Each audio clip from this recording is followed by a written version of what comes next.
सोचिए, आप जिंदगी में हर तरफ से हारे हुए हैं। जेब में पैसे नहीं, घर में तनाव, और आसपास के लोग आपको देखकर कहते हैं तुमसे कुछ नहीं होगा।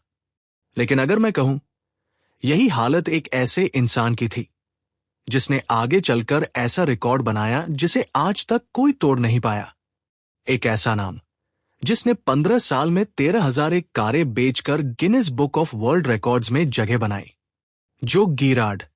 और उसने ये सब किया बिना धोखा, बिना जाल, सिर्फ भरोसे, मेहनत और इंसानियत के दम पर।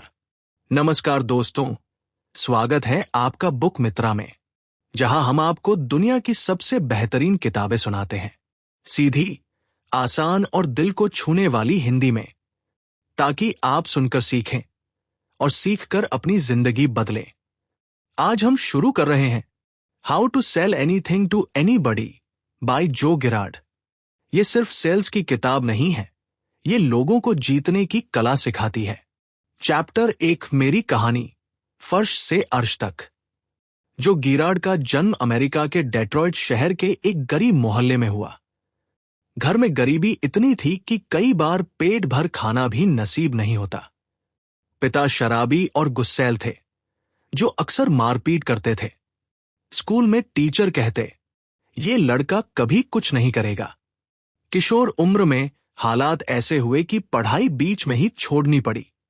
जीविका चलाने के लिए छोटे मोटे काम किए, जूते पॉलिश करना, अखबार बेचना, पेंटिंग का काम। लेकिन हर जगह रिजेक्शन, ताने और निराशा मिली। फिर एक दिन किस्मत ने एक मोड़ लिया। जो एक कार शोरूम में छोटे मोटे काम के लिए गए। वहां खड़े होकर उन्होंने ग्राहकों को आते जाते देखा और उनके मन में एक विचार आया, अगर मैं यहां कारें बेचना शुरू कर दूं तो शायद मेरी जिंदगी बदल सकती है। उन्होंने सेल्स जॉब के लिए ट्राई किया। शुरुआत बहुत मुश्किल रही। पहले दिन एक भी कार नहीं बिकी। पहला हफ्ता बीत गया, फिर भी कुछ नहीं। लोग दरवाजे से आते, देखते और बिना खरीदे चले जाते। लेकिन जो गिरार्ड ने हार मानने के बजाय खुद से सवाल किया, मैं क्या गलत कर रहा हूं? तब उन्हें समझ आया, सेल सिर्फ प्रोडक्ट दिखाने का काम नहीं है, ये पहले खुद को बेचने की कला है। उन्होंने अपने कपड़े सुधारे, मुस्कान को हथियार बनाया और हर ग्राहक से ऐसे मिलने लगे जैसे वो पुराना दोस्त हो। उन्होंने हर इंसान की जरूरत को समझा, उनसे जुड़ाव बनाया और उन्हें महसूस कराया कि वे खास हैं। धीरे धीरे लोग सिर्फ कार खरीदने नहीं, बल्कि जो गिरार्ड से कार खरीदने आने लगे। पहले साल में उन्होंने 267 कारें बेची, दूसरे साल 400 से ज्यादा, और फिर हर साल नया रिकॉर्ड बनाते गए। आखिरकार 15 साल में 13,001 कारें बेचकर इतिहास रच दिया। इस चैप्टर से सीख, आपकी शुरुआत चाहे कितनी भी बुरी हो, अगर आप हार नहीं मानते तो मंजिल आपकी है। प्रोडक्ट से पहले खुद पर भरोसा बेचना सीखो। मुस्कान और इंसानियत सेल्स के सबसे बड़े हथियार हैं। चैप्टर 2, भरोसा बेचो, प्रोडक्ट नहीं। अगर आपको लगता है कि लोग प्रोडक्ट खरीदते हैं, तो आप गलत सोच रहे हैं। लोग पहले आपको खरीदते हैं, आपकी बात, आपका भरोसा, आपका बर्ताव, और तभी जाकर वो प्रोडक्ट की तरफ देखते हैं। जो गिरार्ड कहते हैं, मैं कार नहीं बेचता था, मैं जो गिरार्ड बेचता था। यानी पहले खुद का भरोसा, फिर कार। एक बार एक ग्राहक उनके शोरूम में आया, चेहरे पर गुस्सा, मूड खराब। पहले ही कह दिया, मुझे बस देखना है, खरीदना नहीं। कोई और सेल्समैन होता तो सोचता टाइम वेस्ट। लेकिन जो ने कुछ और किया। उन्होंने ग्राहक से कहा, ठीक है, आप मत खरीदिए, बस मुझे अपना नाम और कहानी बताइए। फिर उन्होंने चाय मंगवाई, मौसम पर बात की, उसके शहर के बारे में पूछा, और धीरे धीरे ग्राहक हंसने लगा, खुलने लगा। 1 घंटे बाद वो वही ग्राहक कह रहा था, जो मुझे लगता है मैं कार ले ही लेता हूं। क्यों? क्योंकि उसने प्रोडक्ट नहीं, जो गिरार्ड पर भरोसा खरीदा। सीख, पहला इंप्रेशन सिर्फ कपड़ों से नहीं, आपके बर्ताव से बनता है। ग्राहक को महसूस कराऊं कि वो खास है, सिर्फ एक और सेल नहीं। जब ग्राहक को लगेगा कि आप उसका भला चाहते हो, वो खुद आपसे डील करेगा। जो गिरार्ड की टिप्स फॉर भरोसा बनाने के लिए। एक मुस्कान आपका पहला सेल्स टूल है, नकली नहीं, दिल से। 2, ग्राहक का नाम याद रखो, नाम लेने से इंसान को पर्सनल टच मिलता है। 3, पहले सुनो फिर बोलो, ग्राहक की जरूरत जानने से पहले अपना ऑफर मत ठेलो। 4, छोटे छोटे वादे निभाओ, जैसे कॉल करना, ईमेल भेजना, समय पर पहुंचना। जो कहते हैं, अगर आप सिर्फ कमीशन के पीछे भागोगे तो लोग आपको सेल्समैन समझेंगे। अगर आप उनकी मदद के पीछे भागोगे तो लोग आपको दोस्त समझेंगे, और लोग दोस्तों से ही खरीदते हैं। चैप्टर 3, 250 का नियम, लॉ ऑफ 250। अगर मैं कहूं कि आपके हर ग्राहक के साथ 250 और लोग जुड़े हुए हैं, तो क्या आप उनसे वैसे ही बात करेंगे जैसे अभी करते हैं? शायद नहीं। शायद आप उन्हें और इज्जत और भरोसा देंगे। जो गिरार्ड कहते हैं, एक ग्राहक सिर्फ एक इंसान नहीं है, वो 250 लोगों का दरवाजा है। ये आइडिया उन्हें तब आया जब वो एक दोस्त की मां के फ्यूनरल में गए। वहां करीब 250 लोग आए थे। उन्होंने किसी की शादी में भी देखा औसतन 250 लोग। तब जो के दिमाग में बिजली चमकी। हर इंसान के जीवन में लगभग 250 लोग ऐसे होते हैं जिन पर वो असर डाल सकता है। यानी अगर आप एक ग्राहक को खुश करते हो तो वो अपने इन 250 लोगों से आपके बारे में अच्छी बातें करेगा, और अगर आप उसे नाराज करते हो तो यही 250 लोग आपके बारे में बुरी बातें सुनेंगे। एक बार एक आदमी ने जो से कार खरीदी। जो ने सिर्फ कार नहीं बेची, बल्कि बाद में एक थैंक यू कार्ड भेजा, त्योहार पर शुभकामनाएं दी और हर छोटे छोटे वादे निभाए। 6 महीने बाद वही आदमी अपने 4 दोस्तों को लेकर आया। ये है जो, इनसे कार लो, ये सबसे बेस्ट है। वो एक डील 5 डील में बदल गई। यही है 250 का नियम का जादू। सीख, हर ग्राहक को ऐसे ट्रीट करो जैसे उसके पीछे 250 लोग खड़े हैं। एक खुश ग्राहक, 250 संभावित नए ग्राहक। एक नाराज ग्राहक, 250 संभावित नुकसान। जो गिरार्ड की टिप्स 250 का नियम लागू करने के लिए। 1, ग्राहक के साथ रिश्ता लंबा रखो, सिर्फ सेल के दिन तक नहीं। 2, थैंक यू कहने की आदत डालो, छोटे इशारे बड़े असर करते हैं। 3, कस्टमर को वीआईपी ट्रीटमेंट दो, उसे महसूस हो कि वो स्पेशल है।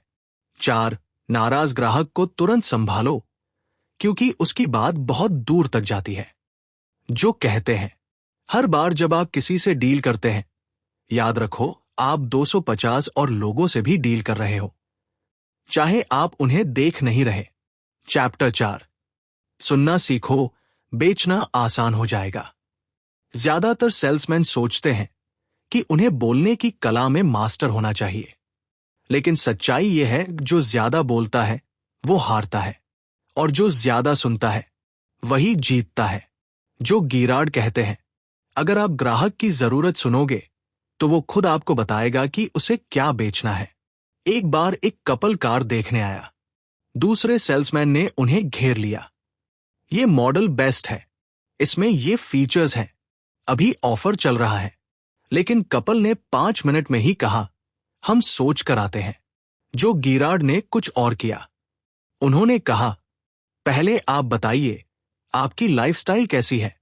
कितने लोग कार यूज करेंगे? ज्यादा ट्रैवल कहाँ होता है? कपल ने बताना शुरू किया।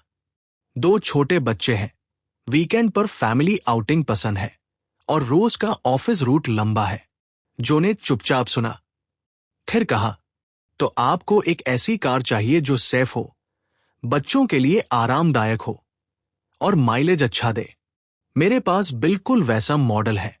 नतीजा, उसी वक्त डील क्लोज हो गई। सीख, जब आप सुनते हैं तो ग्राहक को लगता है कि आप सच में उसकी परवाह करते हैं। ग्राहक की जरूरत को समझे बिना प्रोडक्ट ठेलना खुद गोल पोस्ट पर गेंद मारने जैसा है। सुनने से भरोसा बनता है, भरोसे से सेल होती है। जो गिरार्ड की टिप्स, सुनने की कला। एक खुला सवाल पूछो, जैसे आपको किस चीज की सबसे ज्यादा जरूरत है। 2. बीच में मत टोको, ग्राहक को पूरी बात कहने दो। 3. नोट बनाओ ताकि ग्राहक को लगे कि उसकी बात आपके लिए मायने रखती है। 4. उसकी बात दोहराओ ताकि उसे यकीन हो कि आपने सुना और समझा। जो कहते हैं, लोग आपको इसलिए नहीं सुनते कि आप स्मार्ट हो, वे आपको इसलिए सुनते हैं क्योंकि आप उन्हें सुनते हो। चैप्टर 5, फॉलोअप का जादू। दोस्त, ज्यादातर सेल्स पर्सन एक गलती करते हैं। डील क्लोज होते ही उन्हें लगता है, बस अब काम खत्म। लेकिन असली सेल्स का खेल यहीं से शुरू होता है। देखो, जब आप किसी को प्रोडक्ट बेचते हो तो आपने सिर्फ उनका पैसा नहीं, बल्कि उनका विश्वास भी लिया है। और विश्वास का मतलब है अब वो आपसे जुड़ गए हैं। अब आपकी जिम्मेदारी है उस रिश्ते को और गहरा बनाना। एक थैंक यू का पावर। डील के अगले ही दिन एक छोटा सा थैंक यू कार्ड भेजना या एक पर्सनल फोन कॉल करना। ये छोटी छोटी चीजें ग्राहक के दिल में आपकी अलग पहचान बना देती है। क्यों? क्योंकि दुनिया में हर कोई बेचने में लगा है, लेकिन बहुत कम लोग धन्यवाद कहने का समय निकालते हैं। 2. त्योहार और खास मौकों पर जुड़ना। सोचो, दिवाली, होली या ईद पर अगर आपका मैसेज या ग्रीटिंग कार्ड जाता है, या उनके जन्मदिन पर आपकी कॉल आती है, तो उनके मन में क्या छाप पड़ेगी? वो सोचेंगे, ये सिर्फ सेल्समैन नहीं, ये तो मेरा अपना है। 3. Life time connection. सेल सिर्फ एक बार का सौदा नहीं है, ये तो लाइफ टाइम रिलेशनशिप का खेल है। जब आप ग्राहक के साथ जुड़े रहते हो तो अगली बार उन्हें जरूरत पड़ने पर सोचना भी नहीं पड़ेगा, वो सीधा आपको ही कॉल करेंगे। 4. Repeat business referral strategy. Repeat business मतलब उन्हीं ग्राहकों से बार बार खरीद करवाना। रेफरल स्ट्रैटेजी मतलब खुश ग्राहक अपने दोस्तों और परिवार को आपके पास भेजना। इसका राज है कंसिस्टेंट फॉलोअप। हर 2 से 3 महीने में हल्का सा टच पॉइंट बनाओ। व्हाट्सएप पर कोई उपयोगी टिप, ईमेल में कोई ऑफर, या बस एक आप कैसे हैं कॉल। Golden rule. सेल्स में सबसे बड़ा प्रॉफिट नए ग्राहक से नहीं, पुराने ग्राहक से आता है। इसलिए डील क्लोज होते ही मत सोचना कि काम खत्म। असल में तो वहीं से आपके ब्रांड की कहानी शुरू होती है। दोस्त, अगर आप इस फॉलोअप का जादू सीख गए तो आपकी सेल्स ग्राफ सिर्फ ऊपर ही जाएगा और आपके पास सिर्फ ग्राहक नहीं, बल्कि जीवन भर के दोस्त होंगे। चैप्टर 6, प्रॉब्लम को प्रॉफिट में बदलने की कला। किसी भी बिजनेस में समस्या आना तय है। कभी प्रोडक्ट में इश्यू, कभी सर्विस में कमी, तो कभी डिलीवरी में देरी। लेकिन असली सेल्स चैंपियन वही है जो इन समस्याओं को गुस्से वाले कस्टमर को फैन में बदलने के मौके में बदल दे। एक शिकायत को गिफ्ट समझो। जब कोई कस्टमर शिकायत करता है तो वो आपको एक मौका दे रहा है खुद को साबित करने का। जो चुपचाप चला गया वो कभी वापस नहीं आएगा। जो शिकायत कर रहा है वो अभी भी उम्मीद रखता है कि आप उसे सही करेंगे। Golden rule. शिकायत सुनते वक्त बहाना मत दो, पहले पूरी सुनो, फिर हल बताओ। 2. तुरंत एक्शन लो। 24 घंटे के अंदर प्रतिक्रिया दो। अगर तुरंत हल नहीं हो सकता तो समय सीमा बताओ और अपडेट देते रहो। फॉलोअप करते रहो जब तक कस्टमर पूरी तरह संतुष्ट न हो जाए। 3. माफी plus solution plus extra care. पहले ईमानदारी से माफी मांगो, फिर समस्या का स्पष्ट और तेज समाधान दो। उसके ऊपर एक छोटा सा बोनस, जैसे डिस्काउंट, फ्री सर्विस या गिफ्ट। इससे कस्टमर को लगता है कि आपकी कंपनी सच में उसकी परवाह करती है। 4. नेगेटिव को पॉजिटिव में बदलना। एक बार समस्या हल करने के बाद कस्टमर को फॉलोअप में कॉल करके पूछो, अब सब ठीक है ना, और मैं आपको एक खास ऑफर देना चाहता हूं। ये न केवल उसे खुश करेगा बल्कि वो दूसरों को भी बताएगा। यार, इनकी सर्विस कमाल है। 5 वर्ड ऑफ माउथ मार्केटिंग। एक संतुष्ट कस्टमर सिर्फ एक बार खरीदता है, लेकिन एक खुश और इंप्रेस्ड कस्टमर आपके लिए 5-10 नए कस्टमर ला सकता है। समस्या को मौका समझो, शिकायत को धन्यवाद मानो और हर नेगेटिव सिचुएशन को पॉजिटिव स्टोरी में बदलो। यही असली सेल्स मास्टरी है। चैप्टर 7, सेल्स में टाइम मैनेजमेंट, सही समय, सही मौका। एक टाइम ही असली करेंसी है। सेल्स में आपका सबसे बड़ा रिसोर्स पैसा नहीं, बल्कि समय है। हर दिन आपके पास सिर्फ 24 घंटे हैं, और उसमें भी प्रोडक्टिव काम के घंटे बेहद लिमिटेड। गलत जगह और गलत समय पर एनर्जी बर्बाद करना मतलब खुद अपने पैरों पर कुल्हाड़ी मारना। 2-80/20 का रूल अपनाएं। Pareto principle. आपके 80% रिजल्ट आपके सिर्फ 20% कामों से आते हैं। बाकी 80% काम बस आपको बिजी तो दिखाते हैं, पर रिजल्ट नहीं देते। पहचाने कि कौन सी एक्टिविटीज ज्यादा सेल्स देती है, जैसे क्वालिफाइड प्रोस्पेक्ट से meeting, follow up, demo presentation. 3 high value clients को प्रायोरिटी दें। हर क्लाइंट एक जैसा वैल्यू नहीं देता। ग्रेट कस्टमर, जो बार बार खरीदता है या बड़ा डील करता है, को सबसे पहले टारगेट करें। लो वैल्यू लीड्स पर समय बर्बाद ना करें जब तक आपके पास फ्री स्लॉट ना हो। 4 टाइम ब्लॉकिंग टेक्निक। सुबह के 2-3 घंटे हॉट लीड्स और महत्वपूर्ण कॉल्स के लिए रखें।